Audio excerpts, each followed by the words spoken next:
मला तुम्ही मूर्तीत पाहू नका, तुमच्या आई वडिलांमध्ये मला पहा. मला प्रसन्न करण्यासाठी काहीही अर्पण करू नका, फक्त आई वडिलांची मनापासून सेवा करा.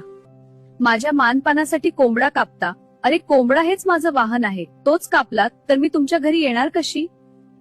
पालखीच्या नावावर भांडण करता, अरे द्या ना सगळ्यांना संधी, सगळेच माझे भक्त आहेत. माझ्या दर्शनाला येऊन दारू पिता, अश्लील वर्तन करता, ही कसली भक्ती? लाज नाही वाटत का? आईचा दरबार तुम्ही ठेकेदाराचा बार बनवला आहे, लाज नाही वाटतं? असं मला कसं आवडेल सांगा?